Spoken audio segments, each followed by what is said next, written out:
A little girl shared her last cookie with a hungry stranger. He was a millionaire in disguise. Emma Johnson clutched the last shortbread cookie in the pocket of her red sweater as she watched the man sitting alone on the bench in the central square. Her tears had stopped falling, but the tightness in her chest remained ever since she learned there was no money for this month's rent. The 7-year-old girl slowly approached the stranger in dirty clothes and a brown cap, who had been staring at the movement in the central square of Springfield for over 2 hours. His brown eyes seemed filled with a sadness she recognized all too well. "Are you hungry?" Emma asked, pulling the cookie from her pocket. The man turned his face, revealing an unkempt grey beard and deep wrinkles around eyes that had once been vibrant blue, but now seemed faded by life. "You don't need to worry about me, little one. My mom always says that when we share, the food goes further," she said, breaking the cookie in half. "Here, I've already eaten a lot today." That wasn't true. Emma had only eaten bread with butter for breakfast, but she knew the man wouldn't accept it if he knew it was her only meal. The stranger hesitated for a few seconds before taking the piece. When his trembling fingers touched the girl's small hand, she noticed he wore a golden ring with an engraved crest. "What's your name?" "Emma." "And yours?" "You can call me Michael," he replied, chewing slowly as if he wanted to make the cookie last forever. Across the square, Sarah Johnson was finishing arranging her goods at the homemade candy stand. At 42, the widow had worked 16 hours a day to support her daughter since her husband passed 3 years ago. When she looked up, she saw Emma talking to a stranger. Sarah's heart raced. She dropped everything and ran toward the bench, but by the time she got close, the man had already stood up. "Thank you for the cookie, Emma. You have a heart bigger than the world," Michael said, pulling an embroidered handkerchief from the inner pocket of his worn-out coat. The fine fabric contrasted with his ragged clothes. It was white linen with golden initials hand-stitched into it. MJW. "Keep this for me, will you? One day, I'll come back for it." Before Emma could answer, he disappeared into the crowd crossing the square in the late afternoon. "Emma, how many times have I told you not to talk to strangers?" Sarah scolded, pulling her daughter by the arm. "But Mum, he looked sad like we get sometimes, and look at this pretty thing he gave me." Sarah examined the handkerchief. The embroidery was of exceptional quality, hand-stitched with real golden thread. It didn't make sense. "Where did you get this?" "Uncle Michael left it for me to keep. He said he'd come back for it." "What Uncle Michael? You don't have any uncles?" Emma explained the encounter as they walked home. Sarah felt a growing unease in her chest, but couldn't quite place it. That night, after Emma fell asleep, Sarah examined the handkerchief more closely under the dim light of the lamp. The initials MJW were sewn with a care she'd only seen in expensive stores downtown. There was something else, a nearly imperceptible watermark that looked like a family crest. 3 days later, Sarah received the visit she feared. Mr. Robert, the owner of the house they lived in, appeared at the door with a stern expression she knew all too well. "Sarah, you know why I'm here." "Mr. Robert, I know I'm late, but if you could just give me a few more days." "It's already been 3 months, Sarah. I can't wait any longer. I have a family to support too." The man in his early 50s had inherited several houses in the downtown area. Though not as rich as the big local businessmen, he lived comfortably off his rental income. "Please, my daughter is sick. She caught a bad flu, and I had to spend the rent money on medicine. I'm sorry, but business is business. You have until Sunday to move out." It was Thursday. Sarah felt her legs weaken. "Mr. Robert, for God's sake." "My decision is final. If you don't leave willingly, I'll have to take other measures." After he left, Sarah locked herself in the bathroom and cried silently so Emma wouldn't hear. 3 days to find another place. With what money? Dear listener, if you're enjoying the story, take a moment to like and especially subscribe to the channel. It helps us a lot as we're just starting out. Now, continuing. On Friday morning, Emma woke up with a high fever. Sarah touched her forehead and felt the heat she knew all too well. It was the same fever that had taken the girl's father 3 years ago. "Mum, I'm so cold," murmured Emma, shivering under the thin blanket. Sarah rushed to the nearest pharmacy. The medicine cost $60. She only had $23 in her wallet. "Don't you have anything cheaper?" This is the generic, Mum. It's the cheapest we have for a child's high fever. Sarah returned home empty-handed. She spent the whole day trying to bring Emma's fever down with cold compresses, but it was no use. The girl was getting worse. On Saturday morning, Mr. Robert returned with two men Sarah didn't know. "I came to check if you're already moving out. Mr. Robert, my daughter is very sick. She needs to see a doctor." "That's not my problem, Sarah. You've had enough time." Emma appeared in the bedroom doorway, unsteady, clutching the embroidered handkerchief to her chest like a stuffed animal. "Mom, who are these men?" That was when Mr. Robert saw the handkerchief. His eyes widened and he turned pale as if he'd seen a ghost. Where did you get this?" he asked, his voice trembling. "It's mine," Emma replied weakly. "Uncle Michael left it for me to take care of." "What Uncle Michael?" "A sad man in the central square. I gave him half of my shortbread cookie." Mr. Robert stepped closer slowly, as if in a trance. His hands shook as he reached for the handkerchief. "May I see it?" Emma hesitated but handed it over. Mr. Robert examined the embroidered initials, and his face twisted in pain and disbelief. "It can't be," he murmured. "It can't be." "Mr. Robert, do you recognize this handkerchief?" Sarah asked. The man didn't answer right away. He turned the fabric over in his hands several times, studying every detail as if searching for confirmation. "This handkerchief that belonged to my wife. She embroidered these initials herself. Michael James Wilson." His voice cracked. "That's my brother's name." Sarah felt the ground slip from under her feet. "Your brother?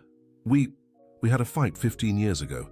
He said he never wanted to see me again. He left and we never heard from him." Emma, even feverish, listened closely. "Uncle Michael looked really sad, just like you do now." Mr. Robert knelt to her level. "How was he? Where did you see him?" "In the central square. He sits there every day on the same bench. He wears old clothes and a cap, but his eyes are just as kind as yours." The man stood and paced the small room, running his hands through his graying hair. 15 years I thought he'd left town." "Mr. Robert," Sarah interrupted, "my daughter needs medicine urgently." He stopped pacing and looked at Emma, who was growing paler by the minute. "How much is the medicine?" $60. Without hesitation, Mr. Robert pulled out his wallet. "Take 200. Get her to a doctor, too." He handed the money to Sarah. "And about the rent. Forget the back payments. I can't accept this." "Yes, you can. Your daughter brought me information worth more than money." He looked at the handkerchief again. "But I need a favor. Anything. I need you to help me find my brother." That afternoon, after Emma took her medicine and her fever began to subside, the three of them went together to the central square. Mr. Robert was nervous, sweating despite the mild weather. "There he is," Emma pointed out as they neared the bank. Michael was in his usual spot, watching the movement around him. When he saw Emma approaching, a small smile appeared on his tired face. But when he noticed Mr. Robert right behind her, his expression changed completely. "Emma, what have you done?" Michael said, standing abruptly. "Mr. Robert owns the house where I live. He recognized your handkerchief." Michael looked directly at his brother for the first time in 15 years. The anger and hurt were still there, but there was also something like relief. "Robert. Michael. Mr." Robert's voice came out as a whisper. The two men stared at each other in silence. Sarah held Emma's hand, sensing she was witnessing something far bigger than she understood. "You disappeared," Robert finally said. "I looked for you." "You looked?" Michael let out a bitter laugh. "You kicked me out of your house, said I had dishonored the family. I was wrong. I know that now. 15 years later, you know." Emma looked from one to the other, confused by the tension in the air. "Uncle Michael, why are you fighting? You're brothers." Michael sighed and sat back down on the bench. "It's complicated, little one. Sometimes adults do stupid things. Like when I fight with my school friend, but then we hug and everything's okay." "It's not that simple, Emma," Robert said. "Why not?" The innocent question left both men speechless. "Michael," Robert tried, "I found out the truth about Helen. Michael's face hardened at the name. I don't want to talk about it. She lied about both of you, I know that now. 15 years later, she confessed before she passed, said she made up that story because she was jealous of our friendship. Michael stayed silent for a long time. Emma didn't understand what they were talking about, but she felt the pain in both men. It doesn't matter anymore, Michael finally said. Too much has happened since then. It does matter. You're my brother. Your brother, who's been living on the streets for 15 years. You can come home, the house is still yours too. Michael shook his head. It's not that simple. I've done things over the years. Things you won't like hearing. What kind of things? Drank too much, lost jobs, got into debt with dangerous people. Robert's heart tightened. That can be fixed. Can it? Michael looked at his brother with an expression mixing hope and despair. I owe $50,000 to a loan shark. He said if I don't pay by the end of the month, He glanced at Emma and didn't finish. 50,000. Robert swallowed hard. That's a lot of money, Michael. I know. That's why I'm living on the streets, hiding. Sarah realized the situation was more complicated than she'd thought. She squeezed Emma's hand and took a step back. Maybe we should go, she murmured. No, Emma said, pulling her hand free. Uncle Michael needs help, just like I needed medicine. The girl walked up to Michael and took his dirty, calloused hand. Uncle Robert, do you have $50,000? Robert hesitated. He had some savings, but not that much. I have about 20,000 put away. It's not enough, Michael sighed. But it's a start, Emma insisted. We can get the rest. How, little one? I don't know, but my mom always says when people come together, everything gets easier. Sarah looked at her daughter with pride. Even while sick and not fully understanding the situation, Emma could only think of helping. Michael, said Robert, who is this loan shark? Tony's boss. Do you know him? Robert knew him by name. He was a man who lent money at high interest to those who couldn't get credit at the bank. He had a reputation for being violent with those who didn't pay. How much time do you have? 2 weeks. Let's talk to him. Explain the situation. You don't understand, Robert. This man doesn't negotiate. Everyone negotiates. It's just a matter of finding the right way. Michael shook his head, unable to believe his brother's naivety. You live in a different world than I do, Robert. You have your house, your rental income, your organized life. I live in a world where people disappear when they don't pay their debts. The conversation was interrupted when Emma started coughing violently. Her fever had returned. Mom, I don't feel well. Sarah rushed to support her daughter. We need to go home. The medicine should start working soon. I'll go with you, said Robert. Me too, added Michael. No, Michael, it's better if you don't show up there. If someone finds out where you are, you're right. Emma, even feeling unwell, handed the embroidered handkerchief back to Michael. Take it back. I took good care of it. Keep it a little longer. I like knowing it's in good hands. Dear listener, if you're enjoying the story, take a moment to like and especially subscribe to the channel. It helps us a lot as we're just starting out. Now, continuing. Over the following days, Robert visited several people in town. He spoke with other property owners, merchants, anyone who might have an idea of how to get $30,000 in 2 weeks. The answer was always the same. There was no way to get that much money in such a short time without guarantees. Meanwhile, Michael continued sleeping on the streets, hiding whenever he saw someone who might recognize him. He spent his days on the bench in the central square, talking to Emma when she came to play after school. The girl didn't fully understand what was happening, but she knew Michael was in danger. So she started saving part of her lunch every day to share with him. You don't have to do this, Emma, Michael would say whenever she showed up with half a sandwich or a piece of fruit. Yes, I do. Friends take care of each other. Friends?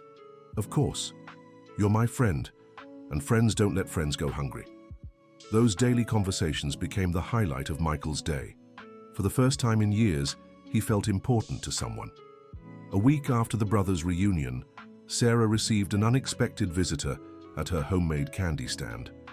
An elegant woman around 60 years old approached with a smile. "Are you Emma's mother?" "Yes. Why?" "My name is Margaret.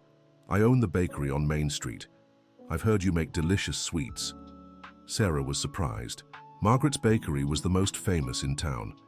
"Where did you hear that?" "Mr. Robert mentioned it to me.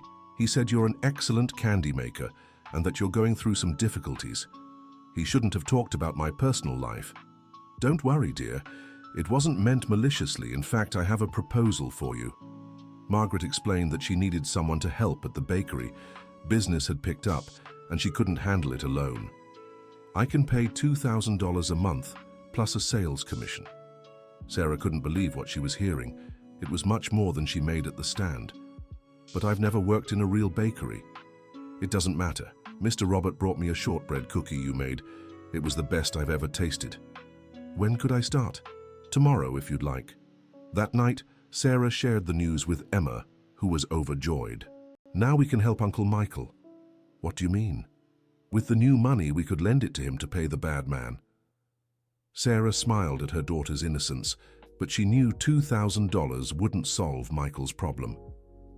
The next day, Sarah started working at the bakery. Margaret was a kind woman who treated her like a daughter from day one. "You have golden hands, dear," she'd always say whenever Sarah prepared a new recipe. The work was easier than selling sweets on the street, and for the first time in years, Sarah felt valued. During the week, Michael kept showing up at the central square to talk to Emma, but he grew more and more nervous. The deadline was approaching, and there was no solution in sight. "Uncle Michael, you could stay at our house," Emma suggested one afternoon. "I can't, sweetheart. It would be dangerous for you." "But you're good. Good people don't hurt anyone." "The problem isn't me, Emma.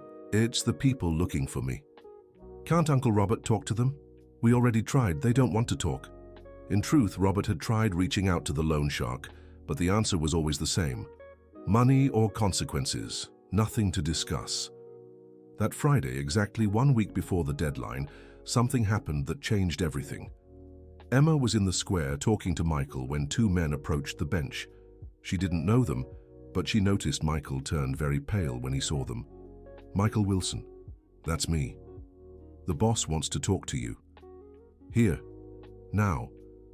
Michael looked at Emma, who didn't understand what was happening. "Emma, go home, now." "But, please go." The girl obeyed but watched from a distance. She saw the men talking to Michael in a threatening way. She couldn't hear what they were saying, but their expressions said it was nothing good.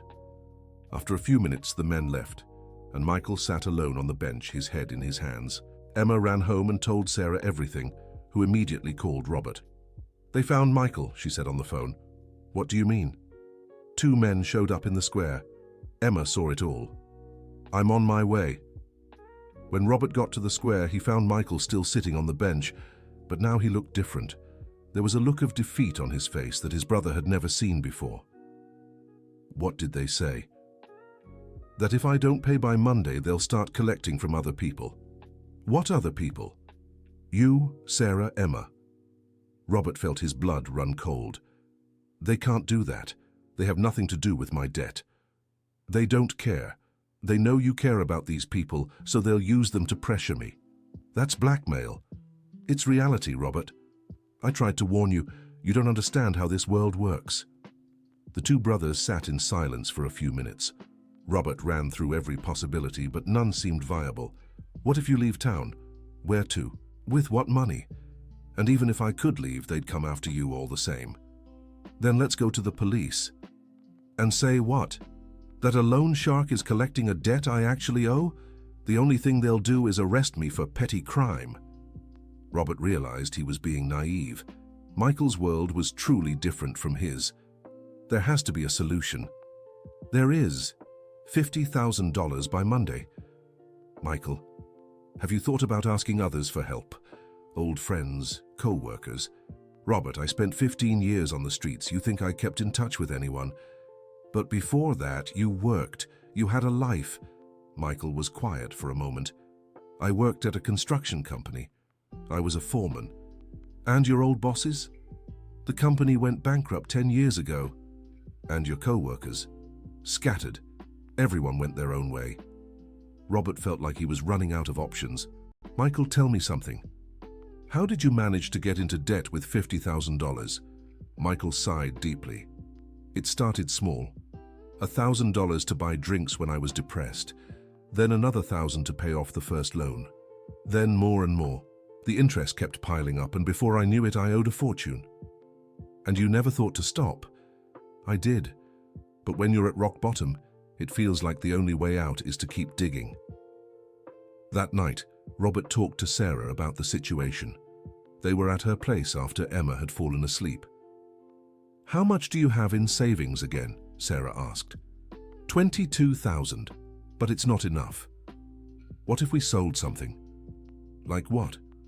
My house is worth about 200,000, but we can't sell it in 3 days. What if we borrowed from the bank? With what collateral? And even if we could, it'd take weeks to get approved. Sarah thought for a few minutes. Robert, can I ask you something personal? Of course. Do you feel guilty about what happened to your brother? The question caught Robert off guard. Why? Because sometimes when we feel guilty, we do things that aren't rational. Are you suggesting I shouldn't help? No. I'm asking if you're sure you're doing this for the right reasons. Robert fell silent, reflecting on the question. Maybe you're right. Maybe I do feel guilty. And is that bad? I don't know. I guess not. Guilty or not, he's my brother. I can't abandon him again. On Saturday morning, Emma showed up at the bakery where Sarah worked. It was her day off from school, and she often tagged along with her mother. Mrs. Margaret, the girl said to the owner, do you know a lot of people in town? I sure do, sweetheart. Why? There's a man who needs help, and we don't know what else to do. Margaret stopped mixing the cake batter and paid attention. What kind of help? He owes money to a bad man and has to pay, or else... Emma trailed off, remembering she shouldn't talk about bad things. Or else what? Or else he'll be really sad. Sarah interrupted the conversation. Emma, don't go talking about other people's business. But Mom, Mrs. Margaret might know someone who can lend money. Margaret smiled at the girl's innocence. How much money are we talking about? $50,000, Emma replied. Margaret nearly dropped the mixer. 50,000? Is that a lot? It's quite a bit of money, yes. Sarah was embarrassed. Mrs. Margaret, don't worry about this. It's not our problem. Actually, Margaret said thoughtfully, I might know someone who can help. Really? I have a customer who's a businessman. He always says he likes helping people in trouble. Maybe he'd be interested in this case. But we don't want charity, Sarah protested. It wouldn't be charity. It'd be a loan, with guarantees and fair interest. Sarah hesitated. It sounded too good to be true. Can I at least talk to him? Of course. He comes here every Saturday morning for coffee. He should be here any minute. 15 minutes later, a well-dressed man walked into the bakery. He looked about 50 with neatly trimmed grey hair and a kind smile.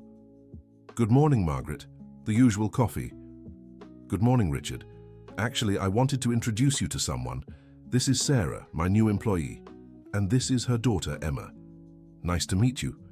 Richard, they have a problem, and I thought you might be able to help. What kind of problem? Margaret briefly explained Michael's situation.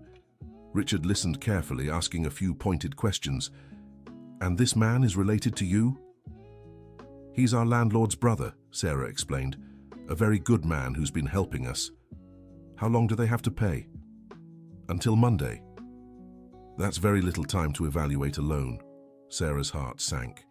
So I understand, but, Richard continued, I can do one thing. If you bring this Robert here this afternoon, we can talk about the possibilities. Really? Yes. I can't promise anything, but at least we can talk. Emma jumped for joy. Thank you, Uncle Richard. Don't mention it, little one, but remember we haven't promised anything yet, okay? That afternoon, Robert arrived at the bakery nervous. He wasn't used to asking for help, especially not from strangers. Richard proved to be a serious but fair man. He asked many questions about Robert's financial situation, the properties he owned, and his ability to repay.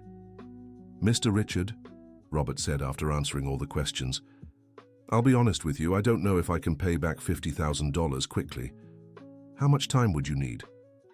"About 2 years, maybe 3. "And what guarantees can you offer?" "My house. It's worth $200,000. It's fully paid off." Richard thought for a few minutes. "Mr.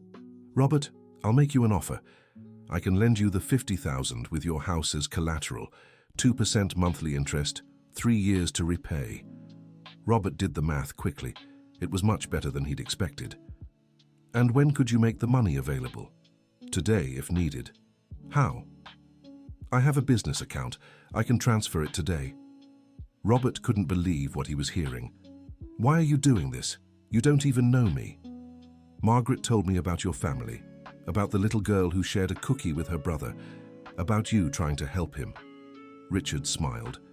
"Besides, it's a good deal for me too. 2% a month is a solid return." "But what if I can't pay?" "Your house covers the loan, but I don't think it'll come to that." That night, Robert called Michael and they arranged to meet at the Central Square on Sunday morning.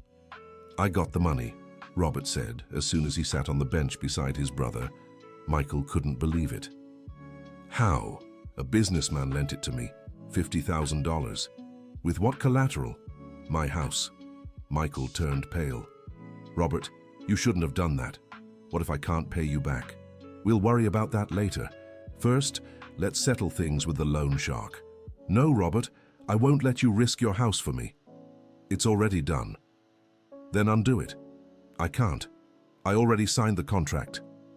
Michael stood up from the bench, agitated. "You don't understand the situation. What if I disappear? What if I can't find work? What if I keep drinking?" "You won't do any of that." "How do you know?" "Because you've changed. I see it when you talk to Emma. You're becoming the person you were before all this." Michael stopped pacing and looked at his brother. "You really think so?" "I'm sure of it." Just then, Emma came running across the square. It was Sunday morning, and she'd convinced Sarah to let her visit her uncles. "Uncle Michael, Uncle Robert," she shouted from a distance. When she reached them, she was out of breath. "Did you get the money?" "We did," Robert answered. "So Uncle Michael won't be sad anymore?" "No, little one, I won't be sad anymore." "And will you live in a house again?" Michael glanced at Robert. "We haven't decided yet." "You can stay at our house," Emma suggested. "We have a couch." "Thanks for the offer, but I think I'll stay with your Uncle Robert for a while." "Really?" Robert asked, surprised. "If you don't mind." "Of course I don't mind. The house is yours too." Emma clapped her hands joyfully. "Now you can be brothers again." On Monday morning, Robert and Michael went together to meet the loan shark. It was at a bar downtown. The man was alone at a table in the back. He was younger than they'd expected, maybe in his early 30s, but had an intimidating presence. "Michael Wilson?"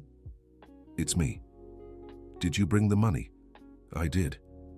Michael placed an envelope on the table. The man opened it and quickly counted the bills. 50,000, exactly. He put the money in a briefcase. "Consider our business concluded." "That's it?" asked Robert. "That's it. Your brother is free to start over." When they left the bar, Michael felt as if a huge weight had been lifted from his shoulders. "Now it's time to think about the future," said Robert. "What future?" "I have no profession, no money, nothing."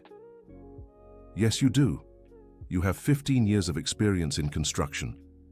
And you have a brother who can help you start over." "How?" "I'm thinking of renovating some of my houses. I'd need someone trustworthy to manage the work." "You'd do that?" "It wouldn't be a favor. It'd be business. You know construction.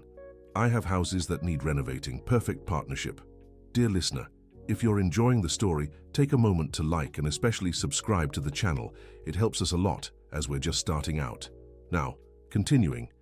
3 months later, life had taken a completely different turn for everyone. Michael was living in Robert's house and working on renovating 3 properties. He had completely stopped drinking and was unrecognizable. The ragged man from the Central Square had been replaced by a competent and reliable professional. Sarah continued working at Margaret's bakery and had practically become a partner. Her sweets were so popular that they were considering opening a second location. Emma went to the bakery every day after school. She became the place's mascot, always eager to help and chat with customers. Richard, the businessman who lent the money, became a family friend. He was a widower with no children and found in them the family he'd never had. But it was on a Thursday afternoon that something unexpected happened. Emma was at the bakery helping Margaret when a very elegant lady, around 70 years old, walked in. She looked around with a nostalgic expression. "This bakery has changed a lot," she remarked. "Have you been here before?" asked Margaret. "Many years ago. When I was young, I used to come here with my boyfriend." "How nice. What was it like back then?" "Smaller, simpler, but the smell of cake was the same." The lady ordered coffee and watched Emma work. "Such a dedicated girl. Is she your granddaughter?" "No, she's my employee's daughter, but I think of her as my granddaughter. She reminds me of someone," the lady said thoughtfully. "Really? A girl I met a few months ago. She was also very kind and helpful." Emma, who had been listening, approached. "What was she like?" "Like you. Curly hair, big eyes, sweet smile." "Where did you meet her?" "In a square. She shared a shortbread cookie with me when I was going through a hard time." Emma's eyes widened. "Were you sitting on a bench?" "And I was." "How do you know?" "Because I'm that girl." "But you look different. Your clothes were old and dirty." "It's true." Margaret was confused. "What's going on?" The lady smiled sadly. "It's a long story. My name is Helen Wilson." "Wilson," repeated Emma. "Like Uncle Michael and Uncle Robert?" "You know Michael and Robert Wilson?" "Of course, they're my friends." Helen turned pale. You know where they are?" "We do." "Why?" "Because I really need to talk to them." Margaret realized this conversation was taking an unexpected turn. "Mrs. Helen, why were you dressed like that day?" Because I was going through the worst moment of my life. I had lost everything and was thinking about," she looked at Emma, "doing something very foolish." "What kind of foolish thing?" "The kind there's no coming back from, dear." Emma understood without needing an explanation. "But you didn't do it." "No, because a very special little girl shared a cookie with me and reminded me there are still good people in the world." That night, Emma told Sarah about her encounter with Helen. Sarah immediately called Robert. "Do you know a Helen Wilson?" "Helen?" Robert's voice grew tense. "Why are you asking?" "Emma met her today at the bakery. She said she needs to talk to you." Robert fell silent for a few seconds. "Robert, are you there?" "I am. It's just... Helen is the woman who caused the fight between me and Michael." "The same one who lied about you?" "The same." "And will you talk to her?" "I don't know. I need to speak with Michael first." When Robert told Michael about Helen, his brother's reaction was immediate. "I don't want to talk to her." "Michael..." "No, Robert. That woman destroyed our family. Because of her, I spent 15 years on the streets. But maybe she wants to apologize." "I don't care. Some things can't be forgiven. What if Emma is right? What if she was going through a hard time? What hard time justifies the lie she told?" Robert had no answer for that. The next day, Helen returned to the bakery. Emma was waiting for her. "Aunt Helen, Uncles Michael and Robert don't want to talk to you." "I figured. They have every right to hate me." "Why do they hate you?" Helen hesitated. How could she explain her mistakes to a 7-year-old? "Because I did something very wrong to them a long time ago." "What kind of wrong thing?" "I told a lie, a very ugly lie that made them fight." "But you can say you're sorry." "Some lies are too big to be forgiven, dear. My mom always says it's never too late to make things right." "Your mom is a wise woman." Emma grew thoughtful for a few minutes. "Aunt Helen, if you could talk to them, what would you say?" "I'd tell them I regret that lie every day, that I destroyed 3 lives because of my jealousy and cruelty." 3 people? Michael, Robert, and myself. "Why were you wearing those old clothes the day we met?" Helen took a deep breath. Because I had lost everything. My family, my home, my money. All because of other lies I told over the years. And now I'm trying to start over. I got a job, rented a small room, and I'm trying to be a better person. Why is it important to talk to your uncles? Because they deserve to know the whole truth. Not just about the lie I told, but why I told it. Emma listened carefully. Even as a child, she understood this was a complicated situation. Aunt Helen, can I ask you something? Of course. Write a letter. Tell them everything you want to say. I'll deliver it. You'd do that? I would. Because even when people do wrong things, they deserve a chance to explain. That night, Helen wrote a 5-page letter. She wrote about her jealousy of the brothers' friendship, how excluded she felt when Michael started dating someone else, and the lie she invented to drive them apart.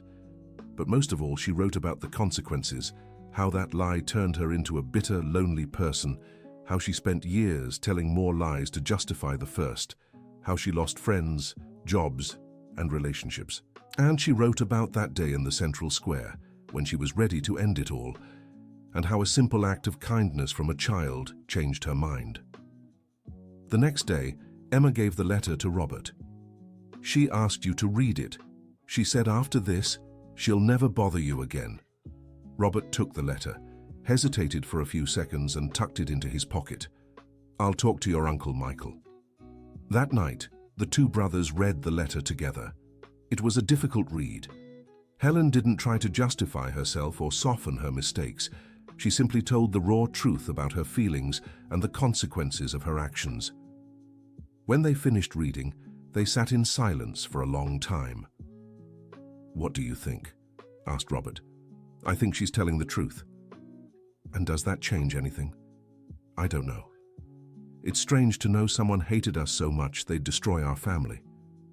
She didn't hate us. She was jealous. It's the same thing. No, it's not.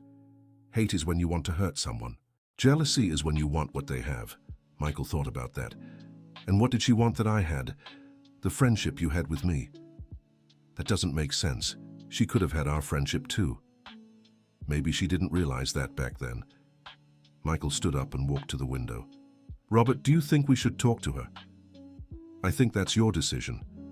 I already forgave her when I found out she lied. Even after everything that happened? Michael, holding on to grudges didn't change what happened. It just made me bitter all these years. On Saturday morning, Helen was in the central square. She had returned to the place where she met Emma, not to wait, but because it had become a habit. When she saw Michael and Robert approaching, her heart raced. Helen, said Robert. Robert. Michael. Her voice trembled. Did you read the letter? We did, replied Michael. And we came to talk. The three sat on the same bench where it all began months ago. Helen, Michael started, I won't lie to you, it was very hard to read what you wrote. I know, and I'm sorry for... Let me finish. It was hard, but it was also freeing. For 15 years, I wondered what I'd done wrong for you to make up that story. You did nothing wrong. I know that now, and knowing that helps me forgive you. Helen began to cry. You're forgiving me. I am. Not because you deserve it, but because I deserve to live without this weight. And I forgive you too, Robert added, for the same reasons. I don't know what to say. You don't have to say anything, said Michael, but you have to promise one thing. Anything. That you'll never lie to hurt anyone again. I promise, with all my heart. And you have to promise something else too. What? That you'll keep trying to be a better person, because that's what Emma saw in you that day. The potential to be better. Helen cried even harder. You really think it's possible? Someone like me becoming better? Everyone can be better, said Robert. The proof is what happened with us. 4 months ago, we were two brothers torn apart by pride and hurt. Today, we're a family again. Thanks to a 7-year-old girl who decided to share a shortbread cookie, Michael finished. Just then, as if summoned, Emma came running through the square. Sarah was right behind, trying to keep up. Uncle Michael, Uncle Robert, Aunt Helen, she shouted. When she reached them, she was beaming. Did you make up? We did, Robert answered. That's great. Now Aunt Helen won't be sad anymore. I won't be sad anymore, Helen confirmed, smiling through her tears. And now you can be friends again. The three adults exchanged glances. Friends might have been too strong a word for what they had now, but it was a start. 6 months later, life had settled into a new normal. Michael and Robert expanded their renovation business. Now they had 5 employees and a 3-month waiting list. Sarah and Margaret opened their second bakery. It was so successful they were already planning a third. Richard became an investor in all their ventures. More than that, he became the grandfather Emma never had. Helen got a job as a secretary at a law firm. It wasn't much, but it was honest and gave her dignity. She also started going to the bakery, not as a customer but as a volunteer, helping Sarah on weekends, and Emma remained Emma. The girl who saw kindness where others saw problems, the child who believed everyone deserved a second chance. It was on a Sunday morning that something unexpected happened. The whole family was gathered in the central square for a picnic. It was something they had started doing monthly, a tradition that had emerged naturally. They were all chatting when a man approached the group. He was well dressed, around Richard's age, and seemed nervous. "Excuse me," he said. "Do you know a girl named Emma Johnson?" "I do," Sarah replied, immediately alert. "Why?" "My name is Dr. Edward Mitchell. I'm a doctor at the regional hospital." Sarah felt her heart race. "Did something happen?" No, nothing serious. Actually, I've been looking for you for a few weeks." "For us?" "Specifically for Emma." He looked at the girl. "Are you the Emma who was at the hospital 6 months ago with a high fever?" "I am," she answered, confused. "Do you remember Dr. Henry, the doctor who treated you?" "I do. He was very kind." "Exactly. Dr. Henry is my colleague, and he told me about you." "About me?" "About how you helped 2 men reconcile in the hospital waiting room, about how you drew a family for the judge, about how you treasured a handkerchief like it was a precious thing." Everyone fell silent, waiting for the doctor to continue. "You see, I have a daughter. Her name is Julia.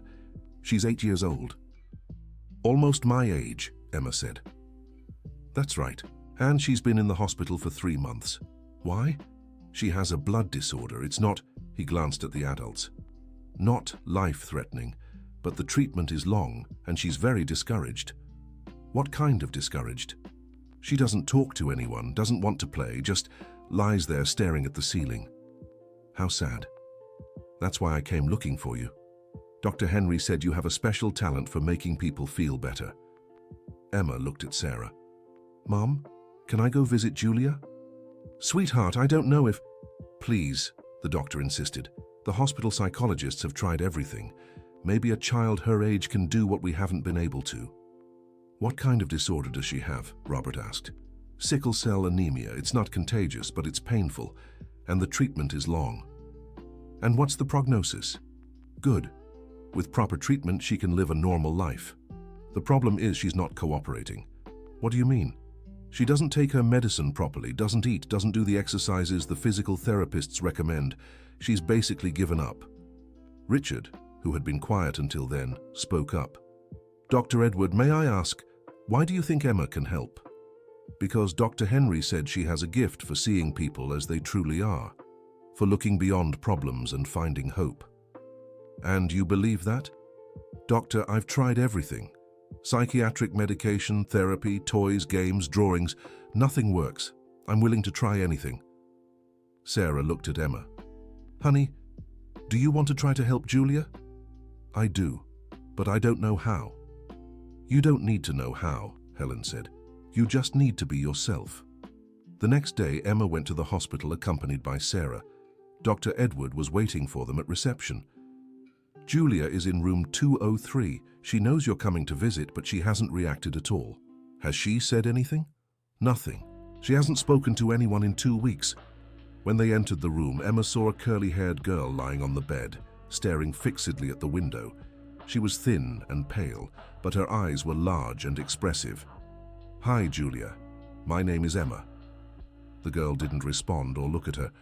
"I came to visit you. I brought a gift." Emma pulled a small shortbread cookie wrapped in gift paper from her bag. It's a special cookie. My mom taught me that when you share a cookie, it tastes even better. She broke the cookie in half and placed one piece on the table next to Julia's bed. I'll leave your half here. Whenever you want to eat it, it's right here. Emma slowly ate her half, making an so good sound. You know, Julia, I've been in the hospital too. I had a really high fever and it was pretty scary. For the first time, Julia moved her eyes toward Emma. Being sick is hard, isn't it?